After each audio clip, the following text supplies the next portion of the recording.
we're now into the issue of mental health issues that I think need to be looked at. And I need to say initially that one of the problems we have in our society is that the issue of psychiatry and counselling and things in those areas of psychology have, for the most part, addressed the issue of the soul and the woundedness of the soul. And that's fine. There are things that can happen at that level. As I indicated to you before, in a previous one about the girl who was anorexic, we attacked it from the adult and the inner child, and there was some healing and some resolution of that. But I just think that really there are things that happen, and then when we look at those, and we addressed in the previous thing the importance of issues that come out of sexuality and sexual harm being done to children, and in that case also people in the uterus itself. And so we need to today to look at these things far more closely, because without addressing this spiritual area, what psychiatry has had to do, they've had to band-aid the symptoms. In other words, they had to keep these symptoms that people had, they had to keep them controlled. And that meant medication, and of course when the band-aid doesn't work, it then becomes a major problem of side effects. I'm not saying that people oughtn't to have medication. I do think there's a very important place for medication in the acute situation. In the short-term acute situation, you need medication to settle things down so that there can be some kind of conversation and to be looking at some of the things that happen. Firstly, I'm going to use a series of examples of things that happen. And the one that comes to my mind firstly was a young lady. A lady came to see me whose sister had actually had a problem with anorexia, and she told me her story. And the story was that her younger sister, a very attractive youngster, but as a child had been sexually abused by the grandfather. And she then went on to tell me the story about what had happened. And so she went to the psychiatrist, as they tend to do, along with the getting weighed and making sure you're eating and all those things. But she obviously found that she had a weapon. And the weapon that she used was she seduced the psychiatrist. So each psychiatrist that came into her world, she actually was able to seduce them, and therefore found them totally invalid as somebody that she felt safe with. And that went on, and she became very, very ill. But on the last occasion, she met a psychiatrist and she tried the seducing art with him, and it didn't work. So finally she found a safe place. And she then unloaded to him her story, which is what her sister told me about. And that was that her grandfather had sexually abused her. And a week later, she died. And so here is a situation of sexual abuse, and with the suppression of that, because the sexual abuse is such a minefield of things that can happen. One of the problems with, I'm going to be a bit tight here. I'm going to say that in some ways being raped is an easier thing to resolve than being sexually abused. Because being raped, it's a physical thing, they get hurt, it's an emotional thing, it's a whole lot of things that are really, really awful. But sexual abuse is different. The child who is sexually abused may never, ever be physically harmed in it all.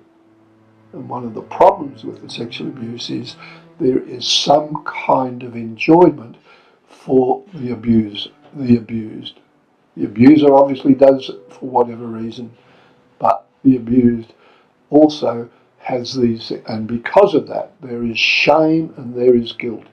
And often they won't say anything because they've got this thing that there's some kind of enjoyment. And I would think, people then self-abuse, and I would think people for many years over the time of this sort of trauma would sexually abuse themselves in that sense, because they have something there that's been aroused, and so they've lost innocence, but they live with this shame and guilt.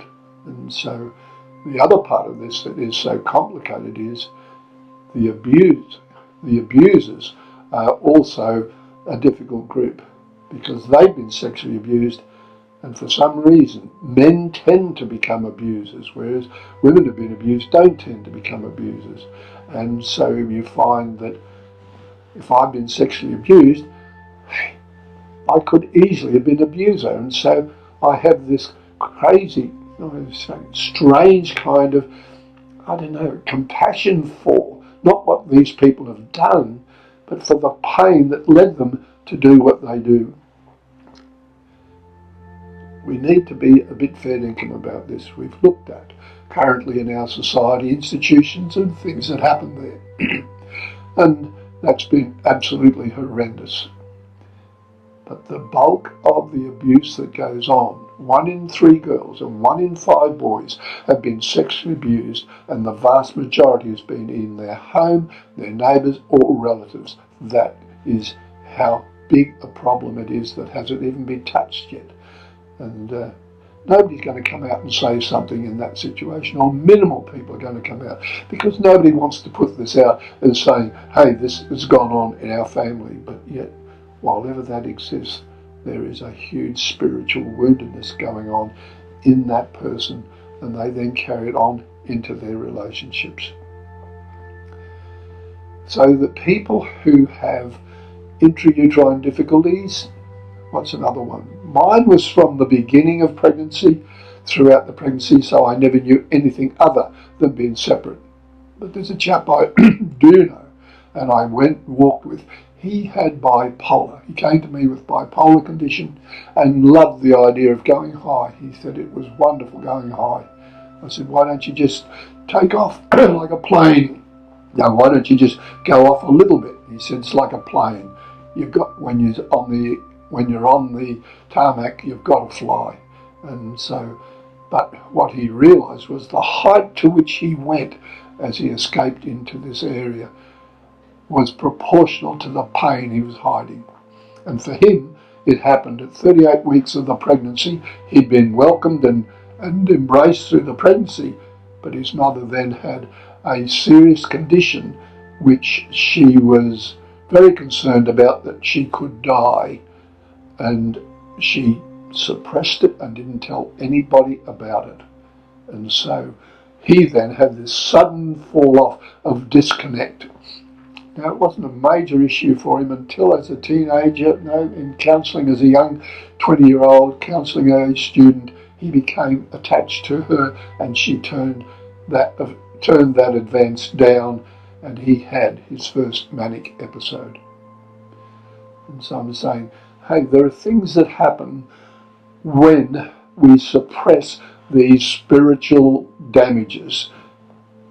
And it can be a rejection thing. I think we talked about the fear of abandonment, and I need to kind of fiddle with that while we're there, and just say that in that situation with the boy with bipolar, was that the mother never intended to cause him to feel forsaken. But he had this fear that he would be. But it was even a fear beyond that. It was a fear of abandonment. And that is something we'll come to later on in looking at this issue of abandonment, because it's a spiritual issue. It is not a soul issue. The soul issue is rejection. But we've got forsaken and abandonment as two things that we need to be very much aware of. Now, what I can say is that when we've got the suppressed woundedness of our spirit, our family will determine what path we will go down. Those who have eating problems in a family history, they are more likely to become anorexic or bulimic or something like that. Those who have mental issues in a different kind of way, in other words, people who get depressed and things like that, they can get into the bipolar people. They will have a family history of bipolar behaviour. And you say, well, there are a couple of other issues in that. And I said, yes, there is. There's an issue of feelings. Yep, there are some feelings that are an issue, and one would be anxiety. And anxiety is a big thing, and out of that can come the other issue, which, well, just a heightened part of that, where they just have huge bursts of intense anxiety in which they feel they're going to die. And people can have these things, and when they have this feeling, it just comes on them. They have a heart racing, adrenaline pours out, they're sweating, they've got chest pain, they feel they're going to die. And each time they have an attack of that degree of anxiety, no matter how often they have it, they feel they're going to die. And that is very, very frightening. The other part of it all too is the soul comes into this, and I need to bring the soul in here, because the anxiety can come out of the inner child, not thinking that the adult is not going to listen to them. They get anxious, but they get to a point where the inner child can actually think, this is never going to happen, and they can become depressed. And so depression, the spirit can become depressed, the spirit can become anxious, the soul can be depressed, and it can become the inner child situations. They can be. But looking at why that is so, where it came from, one of the important things about all this is getting back to, in the case of the child sexual abuse, is getting back to when it happened and what do we do with that. Getting back to why they were sexually abused, and getting back to perhaps in the uterus or early after the uterus where something terrible happened, and that sense of being forsaken is something that we would need to come to terms with. And so it's really wonderful when we get an insight into the fact that we can actually do something about that issue, and that we can get some incredible healing from when it began. And one of the great freedoms in that is that these people can just have a sense that the parents, they didn't intend to forsake the child. And one of the things I need to tell you in conclusion is that there was a man who knew about this intrauterine thing and basically said, okay, this is what I'll do. And so this is what he went and did.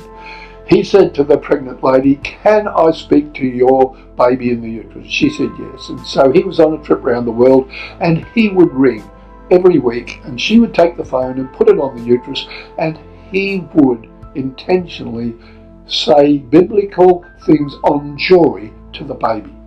Just do that each week. And so he did that throughout the pregnancy.